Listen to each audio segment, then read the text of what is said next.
My favorite thing about content creation is how we use our creativity to it. That can really bring yung vision ni client for the brand. Tsaka dapat hindi ka mabilis umayaw sa mga bagay. Dapat mabilisan yung pacing. Pak, pak, pak!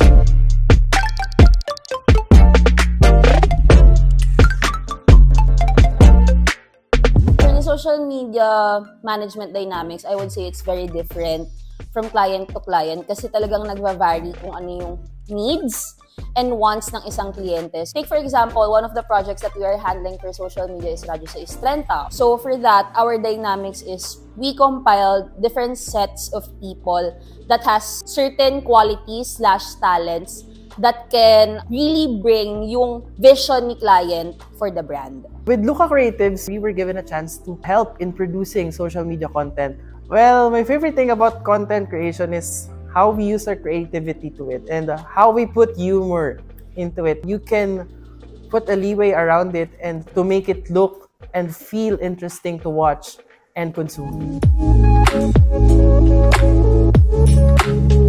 Pagdating kasi sa editing, depende rin kung ano yung pinakagusto na makuha ng iyong client. May naging clients kami for news agency, so dapat yung feels ng editing mo is talagang very direct. Mabilisan yung pacing. Pak, pak, pak. Dapat na pag-edit mo ay nakatugma sa vision ng clients. And kasi pag social media, sunod-sunod eh. You get there, you post, someone arrives, you post, something ended, you post. So it's really a series of a workload that you need to understand, that you need to provide for a certain client.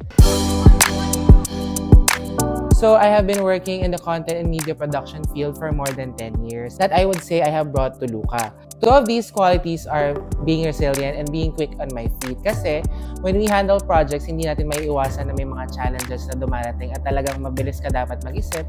Tsaka dapat hindi ka mabilis umayaw sa mga bagay. It's really important na we push through these challenges so we are able to materialize the vision of a project.